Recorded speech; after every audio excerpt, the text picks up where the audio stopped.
hutan hujan tropis terluas tersisa yang masih bagus di Jawa ini, Pulau Jawa ya, Halimun dan Salak.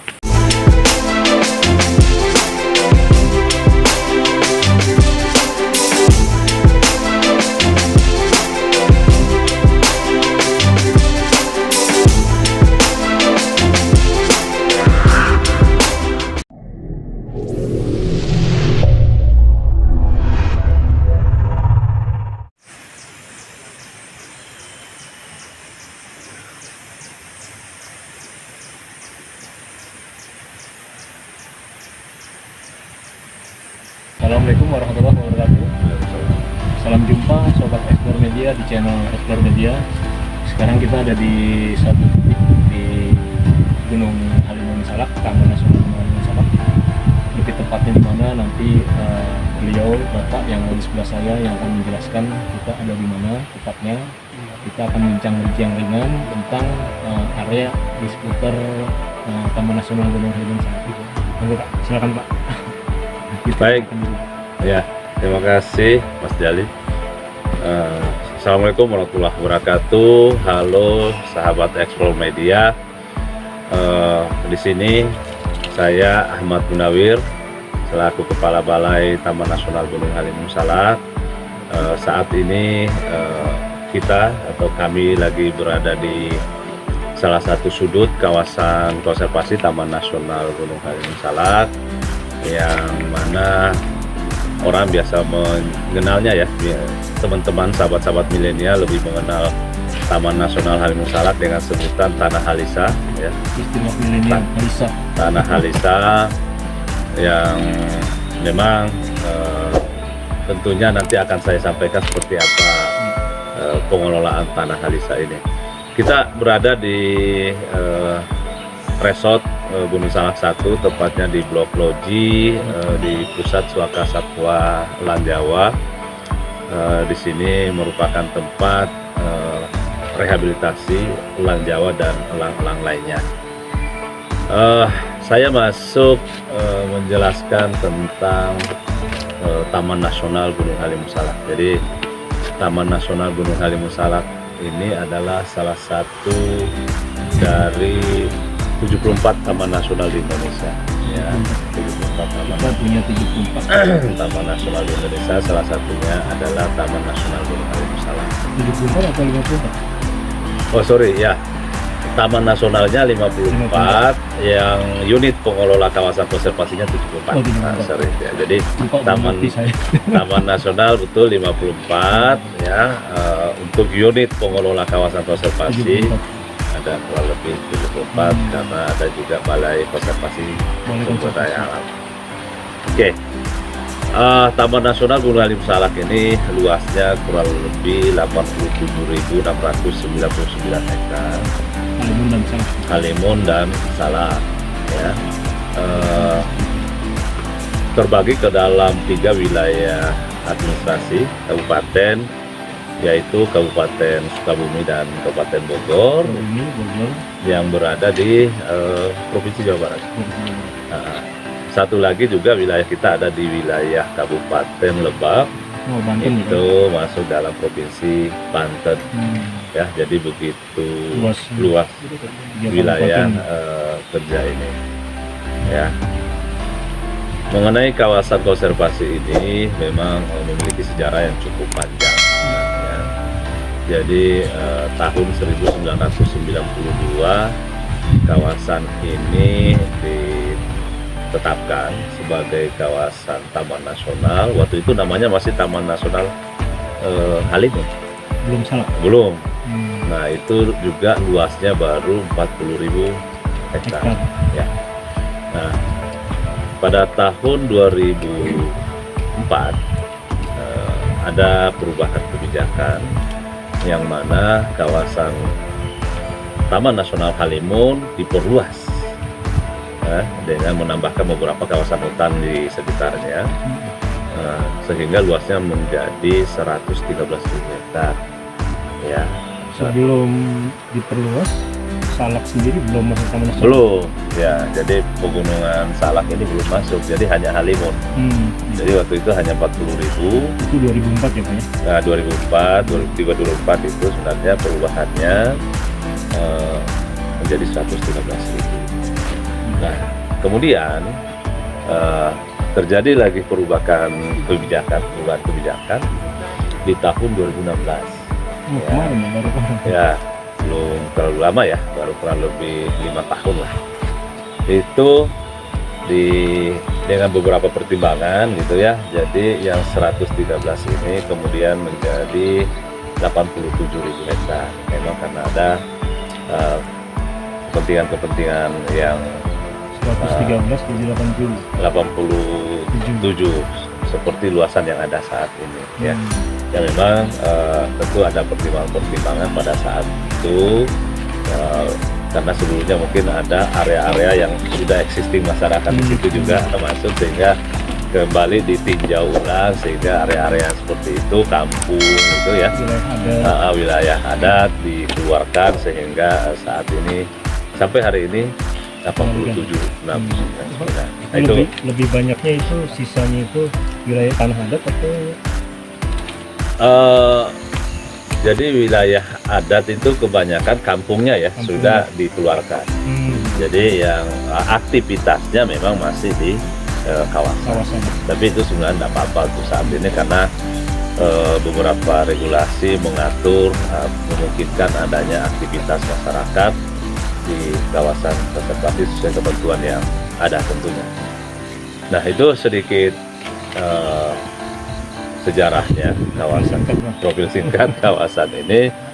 Selanjutnya bahwa yang sering orang pertanyakan gitu ya, teman-teman menanyakan untuk apa sih kawasan seluas ini harus dikonservasi atau harus dijaga sehingga kita tidak bisa melakukan banyak hal di dalam, ya kan terbatas lah kegiatan di kawasan konservasi karena memang telah diatur di Undang-Undang Nomor 5 Tahun 1990, kemudian diturunkan di Peraturan Pemerintah Nomor 28 2011.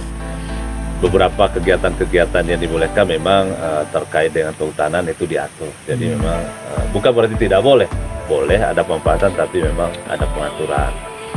Apa yang menjadi nilai penting dan strategis sehingga ini kita harus menjaga? Setidaknya ada kurang lebih 6 nilai penting sebenarnya, sehingga harus lebih kita harus jaga. Bukan satwa yang kita bicara di sini. Bukan hanya kita adalah sebuah landscape, sebuah ekosistem besar yang 87.000 hektar itu mulai dari puncak gunung sampai ke hilir ini. Itu yang tidak hanya karena satu, jadi hanya satu bagian. Itu hanya menjadi salah satu saja. Jadi yang paling yang 6 itu satu ya, yang penting adalah bahwa hutan hujan tropis terluas tersisa yang masih bagus di Jawa ini, Pulau Jawa ya, Halimun dan Salak. Luasnya 87.000 ya tadi. Tidak ada lagi taman nasional di Jawa yang seluas ini. Gede Parang kurang lebih paling 40.000 ya, 50.000. Loser? Oh, itu di Sumatera maksudnya. Ini maksud saya di Jawa. Siap. Jadi yang tersisa di Pulau Jawa hutannya yang masih bagus dan Halimun dan Salak, sehingga kita tahu seperti apa fungsi hutan kan. Apalagi nggak jauh dari ibu kota lagi. Ibu kota dia membackup tadi Sukabumi, Bogor, Lebak, Banten dan even itu sampai ke Tangerang sana airnya dan Jakarta ya. Jadi itu begitu pentingnya, ini kita harus jaga supaya tidak habis atau tidak rusak. Nah, yang kedua, Halimun Salak ini juga dikenal sebagai Dewa Tertawar, jadi menara air, ya, menara air bagi wilayah besar di sekitar kita, bahkan termasuk mungkin ya yang berutamanya di Turki ya kan. Jadi kalau hutan ini rusak, Halimun ini rusak, maka air yang mengalir ke luar sana itu akan negatif. Dan di sini ada kurang lebih 112 sungai dan anak sungai yang hulunya ada di hutan ini. Nah, dapat dibayangkan sungai ini kan pasti mengalir ke bawah dan itu pasti menuju ke kabupaten-kabupaten atau wilayah-wilayah yang padat penduduk itu tadi. Baik itu yang ke utara ataupun ke selatan. Ya, nah 112. Sehingga memang ini cukup kuat dan dia menjadi hulu dari 15 yang ada di daerah yang salah satunya adalah Cisadane. Dan Cisadane itu di Salak. Kalau di sini rusak tentunya maka aliran air sampai ke Tangerang itu ya. Nah ini apa ini disebut pergerakan air toran air. Ibaratnya inilah menjadi toran air, tempat penyimpanan air kita yang akan kita. Toran air. Nah, dewa rusak. Kita tidak bisa ngapa-ngapain. Jadi itu penting. Yang kedua, yang ketiga adalah bahwa ini adalah mensupport daripada keberlangsungan kearifan budaya masyarakat. Ya, di sini kita, ya menurut kami pahami di sini masih ada 11 kasepuhan yang aktif ya. Di Salak maupun di Halimun. Iya, di Halimun kebanyakan. Jadi ada juga di Salak. Jadi kasepuhan ini kan identik dengan masyarakat adat yang sangat menghormati, menghargai hutan.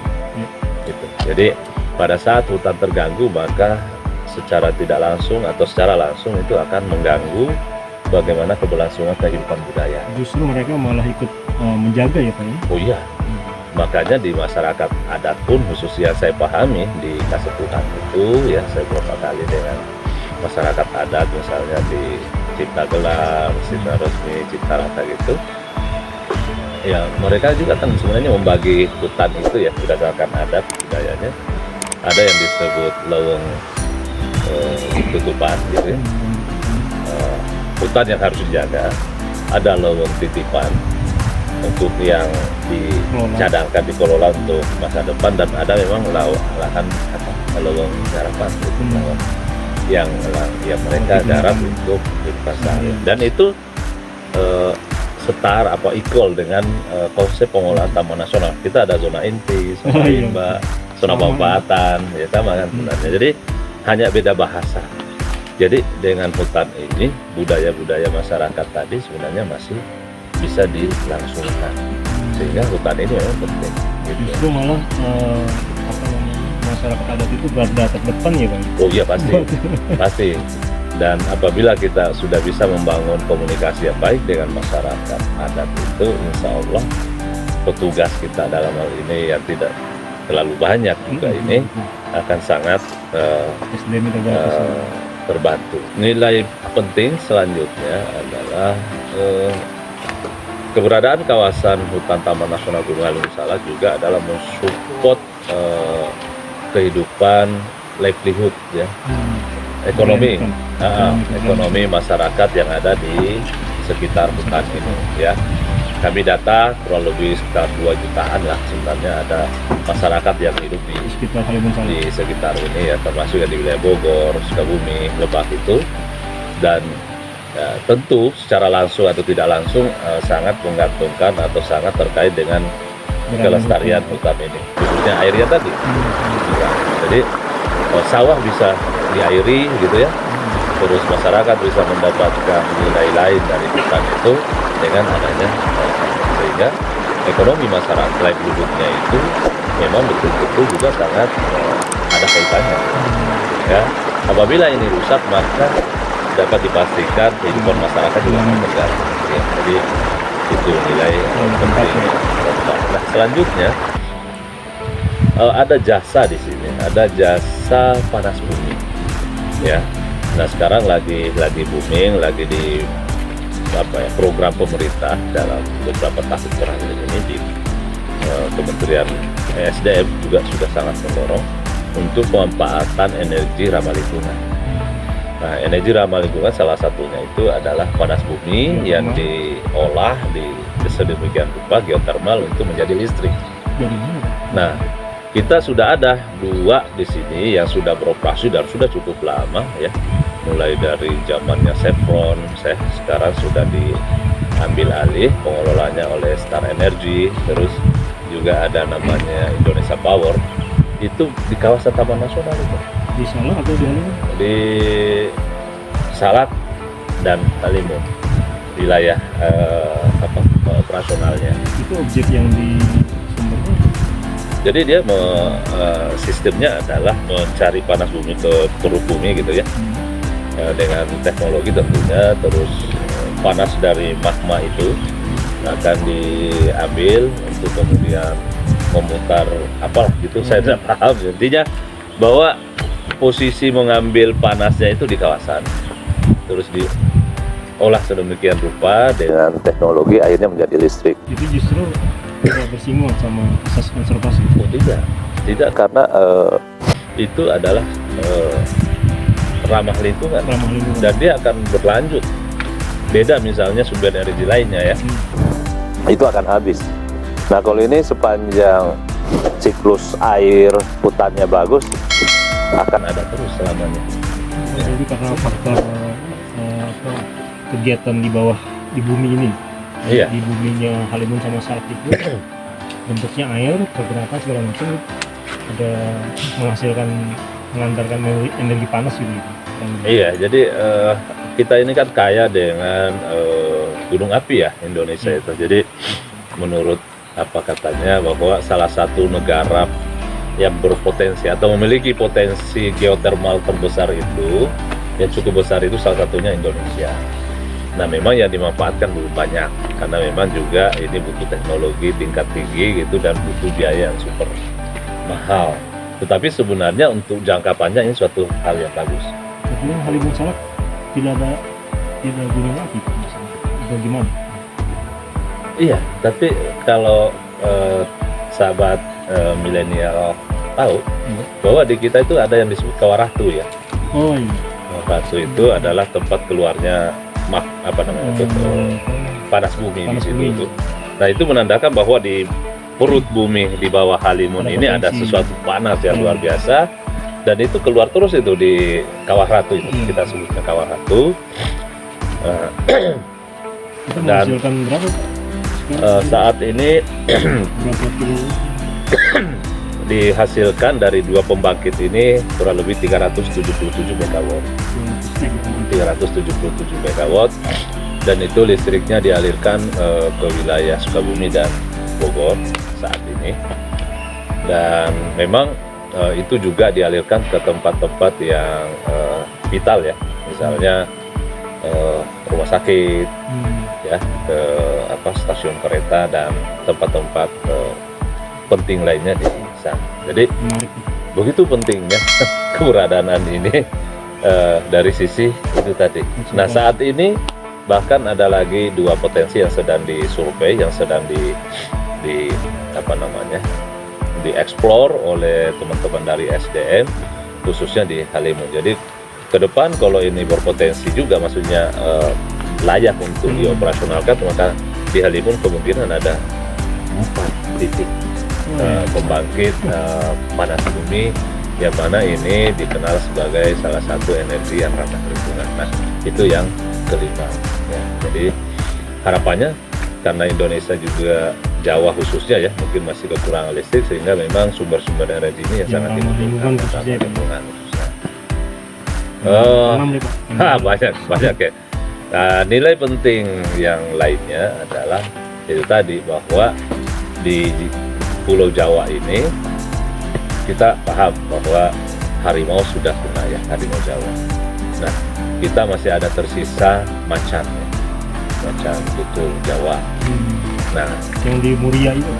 Ya di sini juga banyak. Oh, di sini maksudnya di salah satu rumah yang paling bagus macan tutul itu adalah di Halimun dan Salak ya. Nah, nilai penting ini adalah karena dia menjadi rumah berbagai jenis satwa endemik Jawa ya, termasuk macan tutul tadi, macan tutul Jawa, elang Jawa, uak Jawa gitu, hidup bebas nyaman di sini, dan itulah kekayaan negeri kita ini. Nah, dia ada di sini.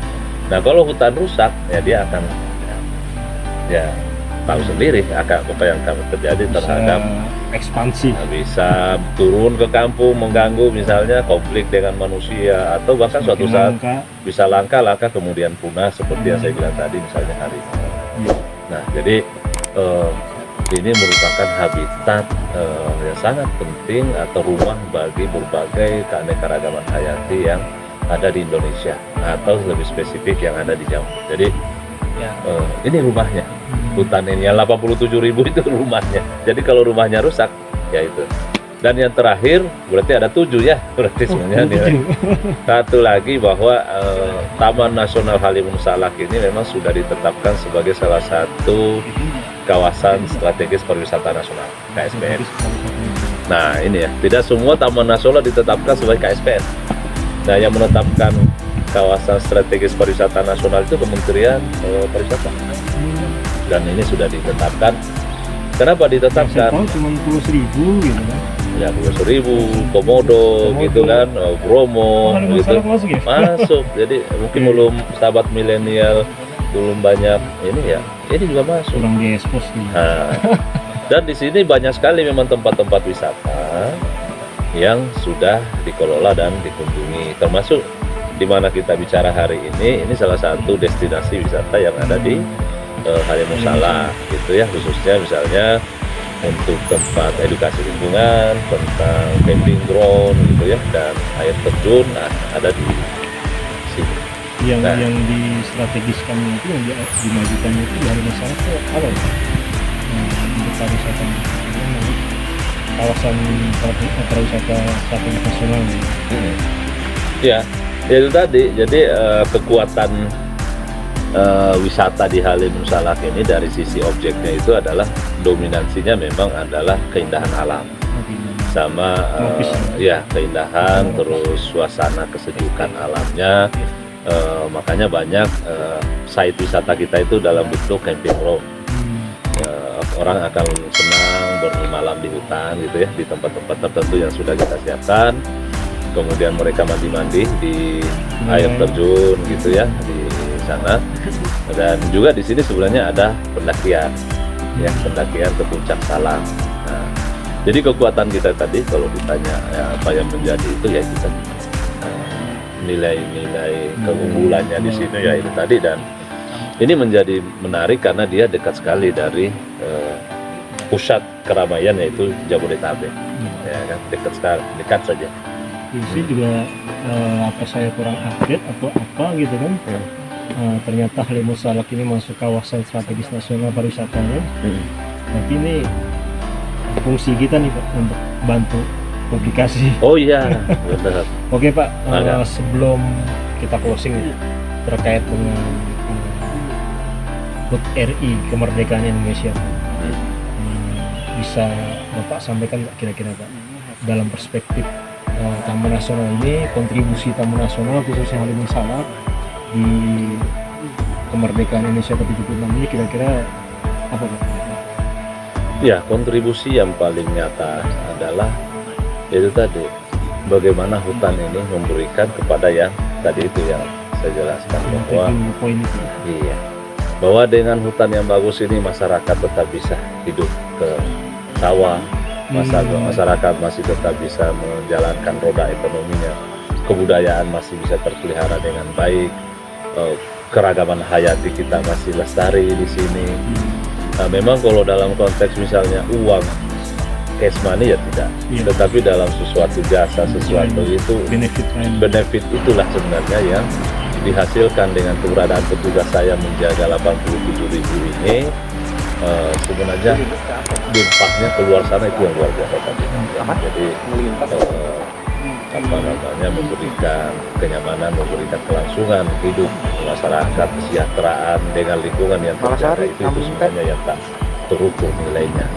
Nah, memang ada banyak kegiatan-kegiatan program kita yang memang juga menyentuh langsung ke masyarakat, dan ya itu sangat berharap itu memang juga membantu meningkatkan ekonomi masyarakat kita. Bisa Bapak apa namanya harapan Bapak itu terkait sama tugas Bapak, terus juga HUT RI, terus juga nanti ketika pandemi selesai terus banyak pengunjung datang, kira-kira apa nih harapan Bapak untuk masyarakat, untuk kemudian kita untuk internal Taman Nasional ini sendiri?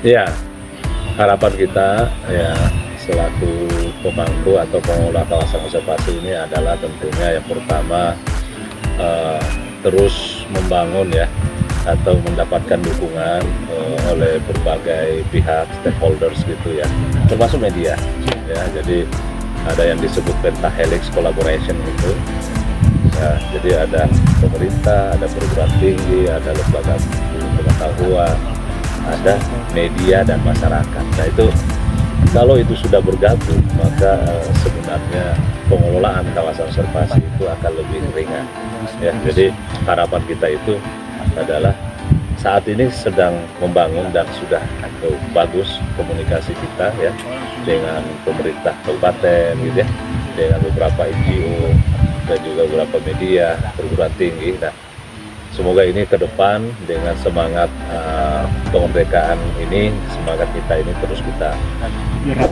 bangkitkan terus tentunya untuk kelestarian dan kesejahteraan masyarakat kita. Nah, itu satu. Nah, harapan selanjutnya adalah juga bagaimana dengan semangat kemerdekaan ini adalah tentu harapan saya ya untuk meningkatkan inovasi-inovasi sebenarnya, lebih kepada bagaimana meningkatkan inovasi-inovasi di dalam pengelolaan sebuah kawasan konservasi ini, sehingga tidak hanya kemanfaatannya ke internal, tetapi kemanfaatannya juga betul-betul dirasakan oleh masyarakat. Jadi banyak potensi yang kita miliki, baik satwa maupun tumbuhan, yang saya rasa kalau itu dieksplor dari perspektifnya, kita angkat betul inovasi risetnya di ini, sehingga betul-betul ini bisa memberikan kemanfaatan gitu ya, supaya masyarakat benar-benar yang hidup di dalam hutan atau sekitar hutan ini menikmati kesejahteraan betul-betul setelah Indonesia 76 tahun merdeka gitu ya, supaya tidak ada lagi kata-kata bahwa masyarakat yang di sekitar hutan itu adalah masyarakat yang tertinggal ekonominya. Jadi justru harus masyarakat yang tinggal di sekitar hutan itu yang harus lebih sejahtera sebenarnya, punya potensi, karena ya ada di sekitar mereka banyak potensi. Nah, cuma memang terus terang inovasi untuk menggali, mencari potensi sehingga menjadi sesuatu produk yang memberikan nilai tambah itu mungkin yang masih perlu terus kita tingkatkan, tentu dengan lagi-lagi melalui mekanisme kolaborasi kerjasama. Karena saya juga termasuk yang sangat yakin bahwa tanpa kerjasama dengan berbagai pihak, maka pengelolaan kawasan konservasi dengan luas seperti ini itu ibaratnya sangat sulit dan berat. Tetapi kalau kita bersama-sama oleh semua pihak, maka pekerjaan ini bisa lebih ringan. Apalagi sekarang SDM di TNKS berapa? Kita memang ya itu tadi ya relatif ya, karena selalu kita bilang bahwa masalah pengelolaan kawasan konservasi itu kan klasik ya, bahwa SDM, anggaran dan satgas. Dan memang kenyataannya juga begitu sebenarnya. Jadi tapi gimana lagi, karena memang kebijakan pemerintah kan tidak ujuk-ujuk tiba-tiba ada pegawai negeri gitu ya.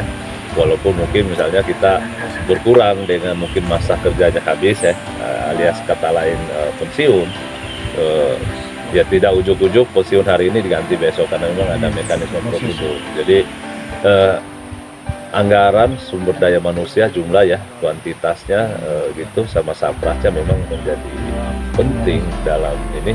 Namun memang ada sesuatu yang kebijakan yang tentu menentukan itu. Nah, justru itu yang menjadi challenge ya, challenge kami ya, kita bilang tantangan kami dalam mengelola ini adalah bagaimana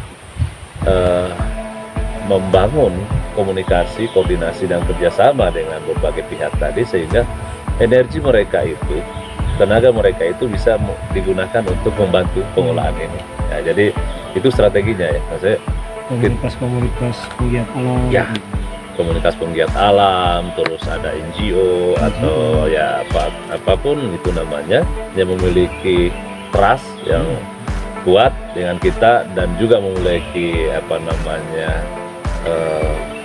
kepentingan gitu ya yang sama, kepentingan untuk konservasi misalnya, itu sangat bagus. Jadi memang strateginya adalah bagaimana membangun itu tadi komunikasi, koordinasi, kerjasama sehingga kekurangan kita tadi misalnya SDM itu bisa ditutupi dari termasuk masyarakat. Jadi masyarakat adat, masyarakat kelompok tani hutan yang ada di pinggir hutan, pada saat kita bisa berangkulan dengan baik, maka mereka lah yang menjadi garda kita di depan. Jadi petugas saya bisa saja pensiun 1-2 orang, tapi kalau saya dekat sama adat dan masyarakat, mereka bisa ratusan orang di sana, bahkan ribuan, dan kalau mereka menjadi garda saya, wah luar biasa. Jadi itu tantangan, challenge sekaligus peluang buat kami. Oke, Pak. Terima kasih Pak atas bincang-bincang ringannya Pak. Ya. Mudah-mudahan sobat ekspor kaum milenial, bisa memilah ada faedah obrolan kita sama Pak Ahmad Nawawi, Kepala Taman Nasional Gunung Halimun Salak. Salah. Itu ada strip ya Pak? Halimun Salak? Nah, lanjut aja. Lanjut aja. Taman Nasional Gunung Halimun Salak. Oke sobat ekspor, demikian bincang-bincang kita di channel Ekspor Media. Kita jumpa lagi di waktu mendatang. Assalamualaikum warahmatullahi wabarakatuh. Waalaikumsalam warahmatullahi wabarakatuh.